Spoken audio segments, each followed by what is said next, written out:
There is a particular kind of advice that gets handed down in a family, passed from a grandmother's hands to a mother's hands and on down to yours, and most of it is pure gold. The kind of wisdom that no school ever taught and no store ever sold.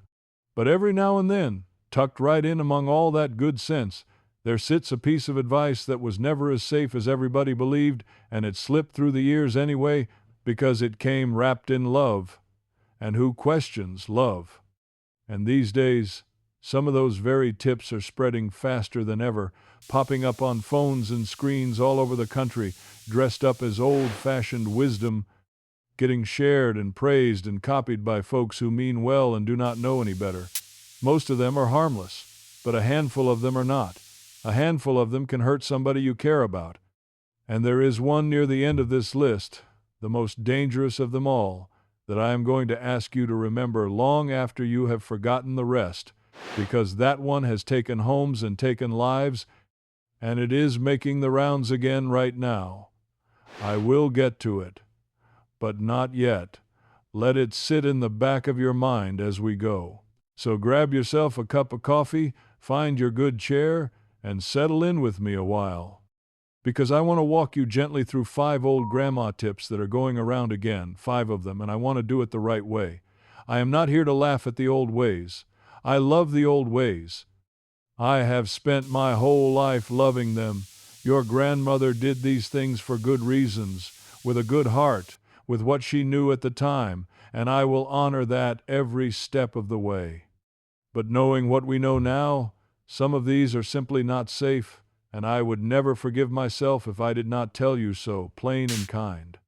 For each one, I will tell you why she did it, why it sounds so appealing, why it is actually risky, and then, most important of all, what to do instead, the safe way. The modern way that keeps the spirit of the old wisdom without the danger. And while you are settling in, do me a small favor. Tell me down in the comments where you grew up and whose kitchen taught you the most.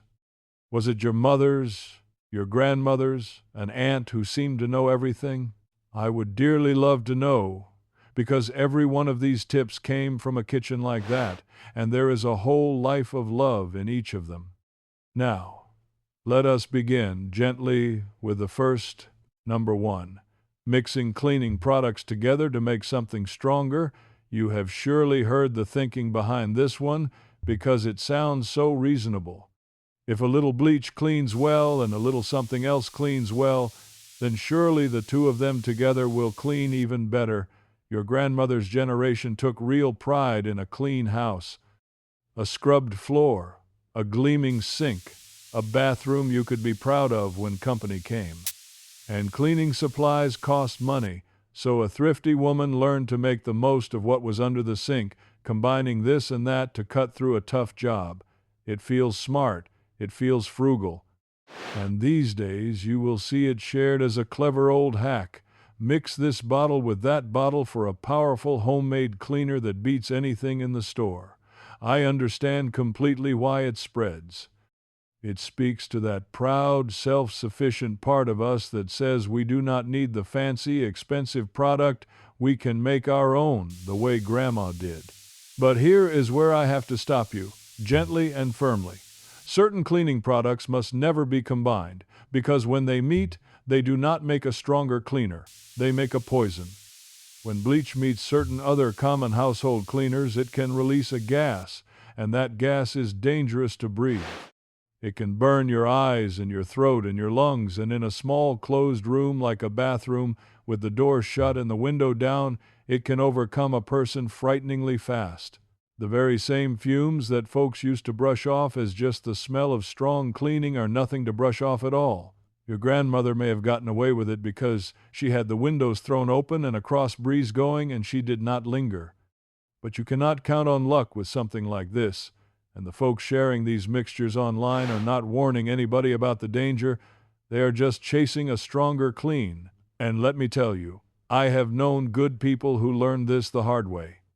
A neighbor of mine years back, a careful, house-proud woman who had never been sick a day in her life, decided one Saturday to really get after the grout in her bathroom.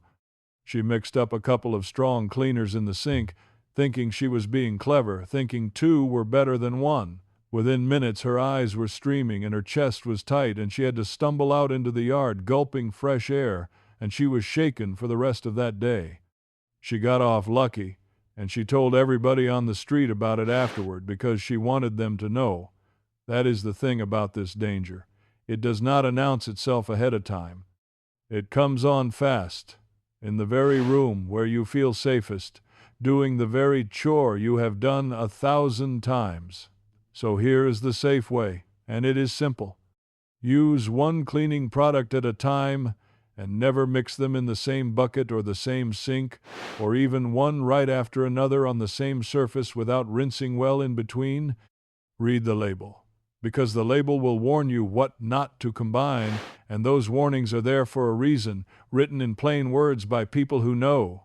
Open a window and let the air move while you work, and turn on the fan if you have one. If you love the idea of a gentle, honest, homemade cleaner, plain white vinegar on its own does a wonderful job on a great many things, glass and counters and hard water spots, and so does plain baking soda for scrubbing, and they are about as cheap as cleaning gets. Just never, ever combine them with bleach or with each other in some clever mixture. No matter how good the hack sounds or how many folks online are swearing by it, one product, fresh air, good ventilation, that keeps the pride of doing it yourself and throws out the danger. Your grandmother wanted a clean house, not a trip to the hospital, and the clean house is still yours for the taking, the safe way. Number 2, putting butter or grease or oil on a burn. Oh, this one runs deep. This one is in nearly every family I have ever known. A child reaches up and touches the hot handle of a pan, or a drop of bacon grease jumps out and catches the back of a hand, and quick as anything, Grandma reaches for the butter dish and spreads a soft, cool dab right over the sore spot, and in that first moment it feels better. The butter is cool from sitting out, it is soft and soothing, and a frightened, crying child quiets down. You can see exactly why this took hold and why it lasted. It was right there in every kitchen, always within arm's reach, and it seemed to bring comfort. And now it is going around again, shared as a tender old home remedy, butter on a burn, the way Grandma always did it. But here is the trouble, and it is a real one. A burn is heat trapped in the skin, and the most important thing in the world is to get that heat out and cool the skin down. Butter and grease do the opposite. Being a fat, they hold the heat in against the skin, like a little blanket keeping the burn cooking after the stove is long forgotten. On top of that, smearing any greasy substance over broken or blistered skin can invite infection, and it makes a real mess of things for a doctor or a nurse who may need to clean the wound and see how bad it truly is. So the very thing meant to soothe can quietly make the burn deeper and slower to heal. Grandma did not know that. Nobody told her. She was acting out of pure love, doing the only thing she knew to do, and we honor that. But we know better now, and knowing better, we owe it to the little ones to do better. I remember a Sunday dinner when I was a boy, a big crowded kitchen full of aunts and cousins, and a pot of something hot got knocked and splashed a cousin of mine on the arm. And I can still see two of the grown-ups, both meaning so well, one reaching for the butter and one reaching for the cold tap at the sink, and there was a little tug-of-war about it right there in the kitchen. It was the woman who pulled him to the cold water who had it right, though nobody could have told you why back then.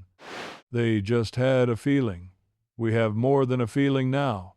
We have the plain truth of it, and the truth is on the side of the cool water every single time. Here is the safe way, and please tuck this away where you will remember it, because burns happen in a flash, and when they do, you will not have time to look anything up. For a minor burn, get it under cool running water, not ice cold, just cool, and let that water run gently over it for a good while, several minutes, longer than you think you need to, longer than feels necessary. That cool water draws the heat out of the skin, and that is exactly what the skin is begging for. Take off any rings or anything tight near the burn before it has a chance to swell. Then you can loosely cover it with a clean, dry cloth or a clean bandage, No butter, no grease, no oil, no toothpaste, no ice straight on the skin, none of that. Just cool water and a clean covering. And if a burn is large, or deep, or blistered badly, or on a child's face or hands, or anywhere that worries you at all, you get proper medical help right away and do not wait. Cool running water is free, it is in every home, and it actually works the way the butter only seemed to. That is the old instinct to comfort, kept alive and made right. Are you starting to see the pattern here? How a thing can come from the kindest place in the world and still do harm? Hold on to that thought, because we are not even halfway, and remember, there is still that one tip waiting near the end, the most dangerous of all, the one I want you to carry home with you. We are getting closer to it, but there is more to cover first, and the next one might surprise you most of all, because it hides inside something we think of as wholesome and safe. Number 3. Canning the old way, putting up low-acid foods and meats in a simple boiling water bath, the way it was always done.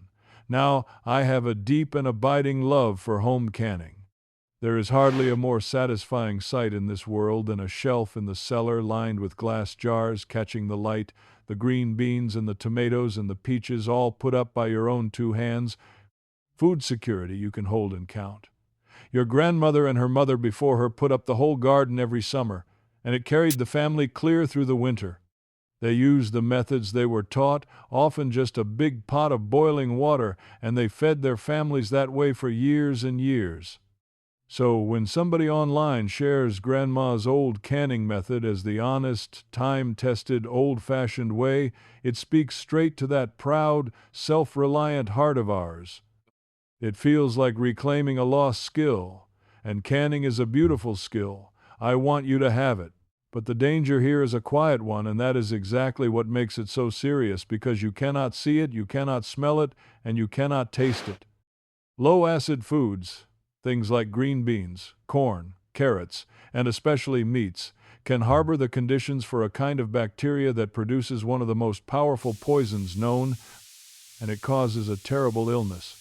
A plain boiling water bath does not get hot enough on the inside of those jars to make low-acid foods truly safe. It is not a matter of skill or care or cleanliness. It is a matter of temperature, plain physics, and the old water bath method simply cannot reach what is needed for those particular foods. The reason your grandmother may have gotten away with it is partly luck and partly the sad fact that when it did go wrong, in those days folks did not always know what had happened. We know now. The science is settled, and it is not worth a single jar. And I want to be especially careful with you on this one, because it is the sneakiest danger on the whole list. With the cleaning fumes, your body tells you something is wrong. With a burn, you can see it. But a jar of green beans that has gone wrong can look perfectly fine, sit pretty on the shelf, and give you no warning at all. There is no off smell you can count on, no cloudy sign you can trust. That is what makes it so serious, and that is exactly why I will not soften it. This is not a place for the old rule of using your eyes and your nose, because your eyes and your nose cannot catch this one. This is a place for following the method exactly every time, with no shortcuts and no guessing. So here is the safe way, and it keeps every bit of the joy. For high-acid foods, things like most fruits, jams, jellies, pickles, and properly acidified tomatoes, the boiling water bath method is perfectly fine when you follow a tested recipe just as it is written. But for low-acid foods, your green beans, your corn, your carrots and peas, and any meats or poultry or fish at all, you need a pressure canner, a proper one in good working order, because it reaches the higher temperature that makes those foods safe, a temperature plain boiling water simply cannot touch. And the gold standard, the thing I want you to lean on, is to follow tested, up-to-date canning guides, the kind put out by the USDA and by your local cooperative extension office, which is a wonderful free resource sitting right there in your county that too few folks ever use. They have done the careful work so you do not have to gamble with the people you love. Use current tested recipes, not a scribbled card from decades ago and not something off a stranger's video. Use the right equipment for the right food, and when in doubt, throw it out without a second thought. Your cellar full of glass jars is still within your reach, every bit as honest and satisfying as Grandma's, just made safe with what we now know. And let me pause right here for just a moment because you have been so kind to sit with me this long. If these old memories and these gentle warnings are landing with you, if you find yourself thinking, yes, my family did some of these very things, then I would be so glad to have you here with us regularly. Just tap that subscribe button, no fuss about it, and you will not miss the next story. We are a thoughtful bunch here, folks who love the old ways and also want to keep the people we love safe and sound. You belong with us. Now back to it because the next one is tender and it concerns the very littlest among us. Number 4. Rubbing whiskey or other spirits on a teething baby's gums. Now here is one that comes straight from the heart, from the long, exhausted nights of a fussy, hurting little one and a grandmother who could not bear to hear that crying. A baby cutting teeth is a miserable, sleepless business for everybody in the house, and in years past, a common bit of folk wisdom was to dab a little whiskey or brandy on the sore gums, the thinking being that it numbed the pain and helped the baby settle, and in the short run it might seem to quiet a child, which is exactly why it spread and why it stuck around in so many families. Folks were not being careless. They were tired and tender-hearted and trying to ease a baby's pain with the only thing they had. And now it surfaces again, passed along as a harmless, old-timey trick that worked just fine for generations. But please hear me on this one, because it matters more than almost any other. Alcohol is simply not safe for babies, not even in a small amount rubbed on the gums. A baby is so very small, and their little body cannot handle alcohol the way a grown person can. What seems like a tiny, harmless dab can affect an infant far more than you would ever expect, and it can be genuinely dangerous, lowering things in their little system that should never be lowered. The same goes for a number of other old remedies that involve giving children spirits for a cough or a cold or to help them sleep. We simply did not understand back then how differently a baby's body works. Grandma was doing what her grandma did out of love and desperation. But this is one where the love was true and the method was wrong, and we must say so clearly because a baby cannot speak up for itself. And I think it is worth saying plainly that this was never just whiskey on the gums. A whole family of old remedies came from this same well of love and exhaustion, a little something to quiet a colicky baby, a spoonful of this or that to help a sick child sleep through a long night, soothing syrups that mothers swore by. Some of those old preparations carried things in them that we would be horrified to give a baby today, and folks gave them in perfect innocence, because everybody did, because their own mothers had, because the bottle on the shelf promised peace and quiet at 2 in the morning when a mother was at the very end of her rope. I do not judge a single one of them. I only want to make sure the danger does not get passed down one more time wearing the costume of charming old wisdom.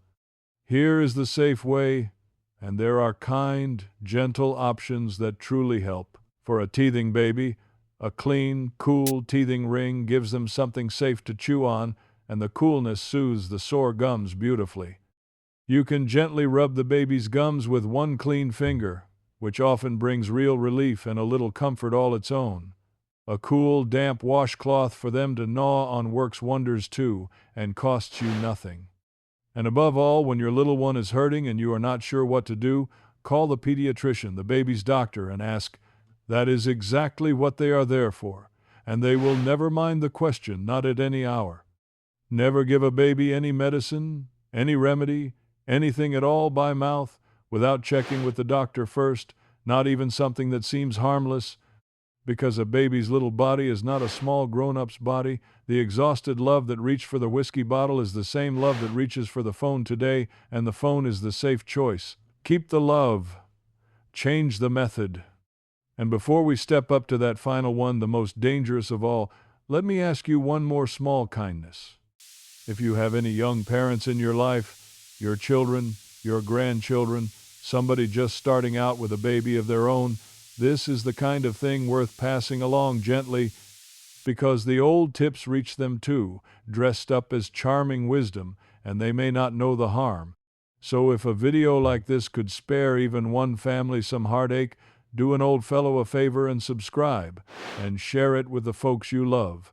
That is the whole reason I sit down and make these. Now then, take a breath with me, because here it is, the one I told you to watch for, all the way back at the start. Number 5. And here it is, the one I have been holding back. Using gasoline or kerosene to start or revive a fire, or warming a home with an unvented gas oven or stove. This is the most dangerous tip on this whole list, and it is the reason I asked you to keep one thing in the back of your mind from the very beginning, because this is the one that can take a whole house and everyone in it, fast, with no warning. Let me first honor where it comes from, the way I have honored all the others. In hard times, in cold houses, in country places, without much money, folks did what they had to do to stay warm and to get a stubborn fire going. A splash of something flammable to coax a damp, slow fire to life, the oven door left open and the gas burner lit to take the chill off a freezing kitchen when there was no other heat to be had. People survived brutal winters this way, and that survival is nothing to sneer at. It came from grit and need. And now, with hard times pinching folks again, these very ideas are circulating once more, shared as scrappy old survival know-how, ways to stay warm or get a fire going when money is short. But I am going to be as plain as I have ever been with you, because this one is life and death. Pouring gasoline or kerosene on a fire or onto coals you think are dead is one of the most dangerous things a person can do in a home, and I will not walk you through a single step of how it is done, because there is no safe version of it. Those fumes can ignite in a flash, far faster and far bigger than anyone expects, leaping back at the person and engulfing them and the room before they can even step away. Dead-looking coals can hide enough heat to set it off. It has burned countless people terribly and burned countless homes to the ground. And the unvented gas oven, the open door for warmth, hides a second killer, an invisible, silent one. When a flame burns in a closed-up space without proper venting, it can produce carbon monoxide, a gas you cannot see and cannot smell, that quietly fills a home while a family sleeps and takes them without ever waking them. It is called the silent killer for good reason, and every single winter it claims people who only wanted to stay warm. Your grandparents who did these things and lived were plainly lucky, and many were not lucky, and we do not hear those stories because there was no one left to tell them. So here's the safe way, and please, of all the things I have told you tonight, let this be the one you carry home. Never use gasoline, kerosene, or any flammable liquid to start or feed a fire indoors. To light a fire, use proper fire-starting materials made for the purpose, dry kindling, newspaper, the safe fire starters you can buy at any hardware store. Never, ever use your gas oven or a stove burner to heat a room, not even for a little while, no matter how cold it gets. If you are struggling to stay warm, use heating equipment that is made for heating a space and vented the right way, and keep anything that burns fuel properly maintained and properly vented to the outdoors. And here's the part I will beg you on. Put a carbon monoxide detector in your home, on every level, near where folks sleep, and check the batteries when you check your smoke alarms.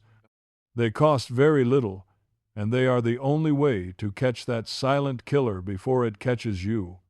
A working smoke alarm and a working carbon monoxide detector are the two cheapest, most important things you can put in your house. If you do nothing else after listening to me tonight, do that. It is the warm thing to do, the loving thing, the thing that keeps your people safe. There. That is the one I wanted you to remember, and now you know why I saved it for last. Because the others can hurt, but that one can take everything, and it is making the rounds again right now in lean times, dressed up as cleverness. It is not cleverness. It is the one old way I want to see fade away for good. Now, I do not want to leave you heavy-hearted, because here is the thing I most want you to understand. Not a single one of these tips came from a bad place. Every one of them came from love, from thrift, from grit, from a grandmother or a grandfather doing the very best they could with what they knew. That is the truth, and I will defend those good people to my last breath. They were not foolish. They were doing what they were taught in a time before we understood what we understand now. The fault was never in their hearts. It was only in the knowledge, and knowledge is exactly the thing that grows from one generation to the next. That is the whole gift of getting older together, you and I. We get to keep the love and the wisdom and the good honest skills, and we get to gently set down the few things that turned out to be dangerous, the way you set down a hot pan with a towel, carefully and without shame. So carry the good forward. Keep the clean house, just one product at a time with the windows open. Keep the comfort for a burned child, just with cool running water now. Keep the cellar full of glass jars, just with tested recipes and the right equipment. Keep the tender care for a hurting baby, just with a cool ring and a call to the doctor. And keep yourself warm in winter, just with the proper heat and a little detector on the wall keeping silent watch over your sleep. Every bit of the love stays, only the danger goes. That is not turning your back on the old ways. That is loving them enough to carry them safely into today. You know, I have thought a great deal about the grandmothers behind these tips, the ones I never met and the one I did. I can see her at the stove, tired and tender, reaching for whatever was close at hand to ease somebody's pain or stretch a dollar or beat back the cold. She did not have the doctor a phone call away, or the tested recipe, or the little detector on the wall. She had her love and her two hands and what her own mother taught her, and she did wonders with it, she truly did. If she could sit with us now, I believe she would be the first to say, "Well, if you know a safer way, then for heaven's sake use it. That is all I ever wanted anyhow. To keep you safe and fed and warm, that was always the goal. The method was just the method. The love was the whole point." So here is what I would love from you tonight. In the comments below, tell me one old tip your family swore by, whether it was a safe one or one of these we ought to set down gently. I want to hear it, because somebody else reading needs to hear it too, and together we can sort the gold from the danger and keep each other safe. I read every single one, and I treasure them. And if sitting with me through this has made you think of someone you want to protect, a child, a grandchild, a neighbor, a dear old friend, then do an old fellow a favor and subscribe, so we can do this again soon, and share this with the folks you love, because it might be the one thing that keeps them safe. Next time, I want to walk you through some old home remedies that actually do work, the gentle, time-tested ones worth keeping, the honest cures from Grandma's cabinet that science has come around to agreeing with. You will not want to miss those, because there is so much real wisdom in the old ways, and I cannot wait to share the good ones with you. So, pour yourself one more cup, hold your people a little closer, and remember that the loving thing and the safe thing are almost always the very same thing. Take good care of yourself, and I will see you next time.